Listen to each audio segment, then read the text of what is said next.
طبعا قبل ما نبدأ حلقتنا ما تنسوش نصلي على النبي عليه أفضل الصلاة والسلام، وندعي لإخواتنا في فلسطين يا رب انصرهم اللهم آمين.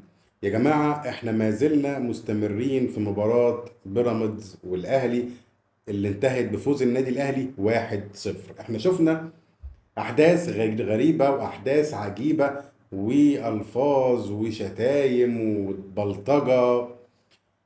انا لحد ما طالع بسجل الحلقه مع حضراتكم وهتشوفوها على الانترنت باذن الله، انا لا سمعت عقوبات ولا سمعت ايقافات ولا سمعت غرامات ولا سمعت حتى طب وريني بطاقتك.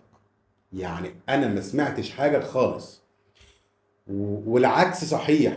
اما النادي الاهلي بيحصل معاه او بيحصل من لاعبيه اي موقف مخالف او فيه شبهه مخالفه، بلاقي على طول قرارات بإيقافات بعقوبات بغرامات. شيء غريب وشيء عجيب. ولكن أنا جاي النهاردة جايب لكم معايا لقطات.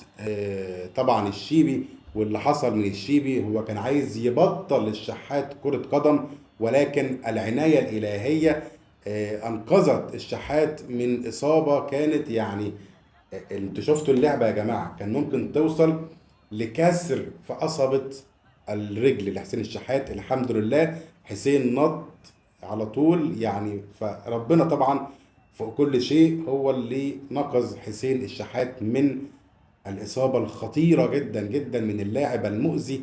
اللاعب يعني ليه كل ده؟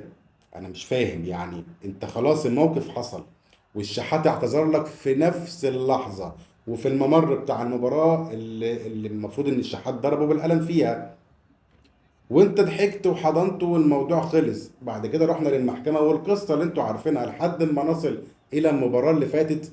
وان انت يبقى عندك نية. اولا الشيبي مش بيلعب في مكان حسين الشحات طول المباراة، ده بعيد عن ده. فانت رايح الناحية التانية قاصد، وطبعا النوايا لا يعلمها الا الله. ولكن اللي احنا شفناه دي قصد ان انت قاصد تبطل حسين شحات كرة القدم.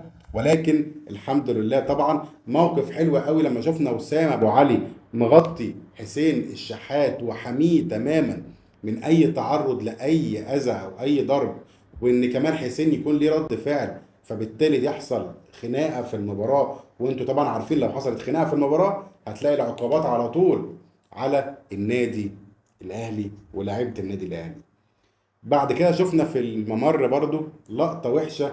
بس قبل ما اروح للممر، الشيبي نفسه عمل حركه مشينه جدا جدا جدا داخل المباراه وقبل ما يطرد وقبل موقف بتاعه مع حسين الشحات. ولكن طبعا ما ينفعش ان انا اعرضها لكم لانها لقطه مشينه قوي، لقطه عيب قوي انها حضراتكم تشوفوها يعني. ولكن في الممر بعد كده لقينا مروان حمدي اللي ملوش علاقة بالمباراة، اللي والله انا ما اعرفش انه بيلعب في بيراميدز اصلا، لقينا بيشتم بألفاظ صعبة قوي قوي قوي جماهير النادي الاهلي. فطبعا إدارة النادي الاهلي اللي انا عرفته يعني ان هتبدأ تتجه الى القضاء، وان هم هيرفعوا قضايا على كل اللي حصل ده بشريط المباراة بالفيديوهات اللي بره شريط المباراة اللي الناس صورتها يعني في المدرجات وفي الممرات. كل ده هيتاخد ويتعمل بيه ملف ضخم جدا. النادي الاهلي ان شاء الله مش هيسكت. وانا الصراحة مستني اشوف النادي الاهلي هيعمل ايه. انا عجبني قوي النادي الاهلي في موقفه لما دخل الجمهور بالمجان بعد غلو اسعار التذاكر من نادي بيراميدز طبعا المستفز. ولكن الجماهير دخلت بالمجان، والجماهير فيما بعد هيدخلوا ب 50 جنيه فقط الدرجة الثالثة. طبعا النادي الأهلي احنا طبعا فرحانين وكسبنا ومبسوطين وزي الفل. وهو الأهلي يا جماعة الأهلي يعني انت عايز علاج مضاد لأي حاجة وحشة في حياتك، مضاد للاكتئاب، مضاد للزعل، مضاد للنكد، هو النادي الأهلي. هو النادي الاهلي بلا منازع. اتفرج على النادي الاهلي وماتشات النادي الاهلي وانتصارات النادي الاهلي وانت هتنسى اي مشاكل وهتنسى اي احزان. انه الاهلي يا سادة كبير افريقيا وكبير العرب، وسيظل كبير افريقيا وكبير العرب الى ما لا نهاية. تتوارث الاجيال وتتغير الادارات وتتغير اللاعبين والمدربين، ويبقى شعار النادي الاهلي زي ما هو، الاهلي فوق الجميع. طيب، الاهلي المباراة القادمة مع النادي المصري، وهنا انا عايز اروح لموضوع مهم قوي، وهو تصريح مارسيل كولر. التصريح ده عجبني جدا جدا جدا. ليه؟ اتسأل بعد المباراة طبعا بيراميدز اللي ما حضرهاش يوريتيتش مدير الفني لبيراميدز، كان طبعا متضايق وغضبان، وقال لك تصريح ايه؟ قال لك اسوأ كلمة هارد لك. فنقول له هارد لك، وانتوا حضراتكم يا ريت تقولوا له هارد لك كتير يعني.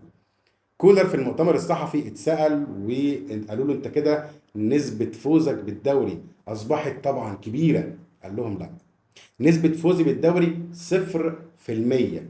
وهنا تصريح في الجون، علشان اولا ما توصلش للعيبة ان احنا خلاص الموضوع خلص وفوزنا بالدوري. الموضوع ما خلصش، الموضوع اصعب في اللي جاي. ليه اصعب في اللي جاي؟ عايز اقول لك اصابات النادي الاهلي، وركز معايا.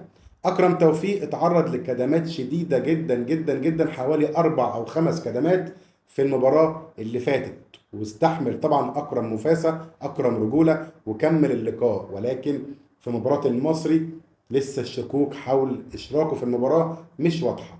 وسام ابو علي اجهاد في العضله الخلفيه، طبعا المباراه كانت تقيله على وسام، وفي اجهاد في العضله الخلفيه. طاهر محمد طاهر كذلك عنده برضو اجهاد، وصعب ان هو يشارك. امام عاشور شفنا طبعا الجلده اللي اتجلطت في رجليه، والاصابات اللي تعرض لها في اللقاء. فيعني وخالد عبد الفتاح خد طرد، فطبعا موقوف في مباراه المصري. ولكن طبعا يبقى الاهلي هو الاهلي، ويبقى اللاعبين والاهلي بمن حضر. ولكن مباراه المصري مباراه تقيله قوي. الكابتن علي ماهر طبعا حضراتكم عارفين ماتشاته مع الاهلي بتبقى عامله ازاي. فمباراه مهمه جدا جدا جدا، عندك في نفس التوقيت، ومش عارف ليه في نفس التوقيت. يعني الساعه 9 يوم الجمعه عندك الزمالك وبيراميدز، وعندك الاهلي والمصري. مباراتين مهمين جدا جدا جدا، فانت ليه تحطهم في نفس التوقيت؟ هو ده مش بيأثر على التسويق؟ هو ده مش بيأثر على مشاهدة المباريات؟ الصراحة مش عارف يعني، كنت خلي يوم قبل يوم، حاجة بعد حاجة. ولكن طبعا علشان يقول لك تكافؤ الفرص وعدد أيام الراحة للأهلي تبقى زي بيراميدز، فيلعبوا في نفس التوقيت. ولكن الأهلي هيلعب مؤجلاته، فالأهلي مضغوط أكتر. فأنا مش شايف تكافؤ فرص، بس ما علينا. مباراتين مهمين جدا طبعا، الواحد هيبقى محتار، هبقى قاعد كل شويه بقلب من المباراه دي للمباراه دي، او هتخلص مباراه الاهلي هتفرج على اعاده الزمالك وبيراميدز. ولكن احنا طبعا يهمنا النادي الاهلي يفوز على المصري ويكمل المسيره اللي هي وصلت 15 مباراه متتاليه بدون اي هزيمه للنادي الاهلي. الرقم القياسي المسبق المسجل للنادي الاهلي في الدوري المصري ب 17 مباراه متتاليه فوز بالدوري المصري مع مانويل جوزيه طبعا. فكولر امامه مباراه المصري القادمه، بعديها مباراه سيراميكا. لو فاز الماتشين دول هيعادل الاسطوره مانويل جوزيه. وانا بالنسبه لي الصراحه كولر اصبح اسطوره هذا الجيل من لعيبه النادي الاهلي. كل تمنياتنا بالتوفيق للنادي الاهلي طبعا، واحنا كلنا مع النادي الاهلي. وعايز اقول حاجه قلتها في الحلقه اللي فاتت وهقولها لحضراتكم: جمهور النادي الاهلي اعظم جمهور في العالم، بلا شك اعظم جمهور واقوى جمهور. ويعني اللي احنا شفناه من مشجعين بيراميدز بقوا بيشجعوا النادي الاهلي، ومعايا لقطات هعرضها لكم في نهايه الحلقه. يعني الجماهير طالعين يقول لك احنا خدنا الوجبات وخدنا الفلوس بنشجع الاهلي. طبعا الاهلي يا جماعه، انتوا بتهزروا؟ الاهلي فيعني حاجه عظيمه جدا. كم انت عظيم يا اهلي! واوعى تفكر تتحدى هذا الجمهور اللي انا بنتمي ليه وبتشرف بانتمائي لهذا الكيان العظيم النادي الاهلي. اوعى تحط جمهور الاهلي في دماغك او في منافسه او يعني لا، هتخسر بلا شك وبكل تاكيد في منافسه جمهور النادي الاهلي اللي متواجد في جميع انحاء العالم. اشوفكم دايما بافضل صحه وافضل حال. دي كده مواضيعنا ودي كده حلقتنا. ان شاء الله انتظرونا مباراه الاهلي القادمه يوم الجمعه امام المصري. كل التوفيق والدعم للنادي الاهلي، نبقى طبعا موجودين ورا النادي الاهلي في قراراته، في اللي هياخدها في موضوع العقوبات والملف اللي بيحضره لمباراة بيراميدز، وكل يعني المخالفات اللي صدرت من لعيبة بيراميدز. هنشوف هيحصل ايه. ما تنسوش تعملوا لايك واشتراك في القناة. شكرا ليكم، سلام عليكم.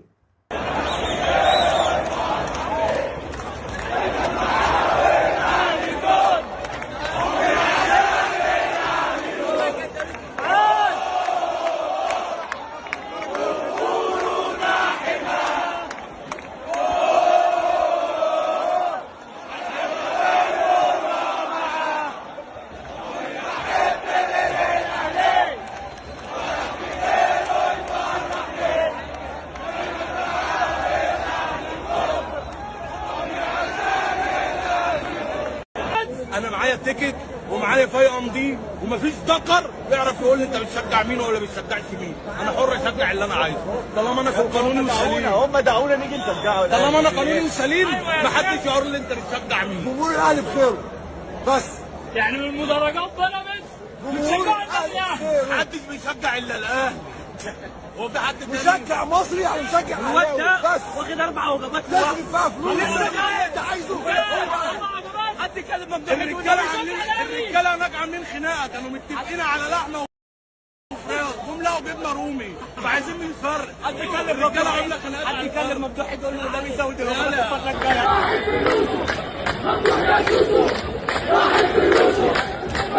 فلوسه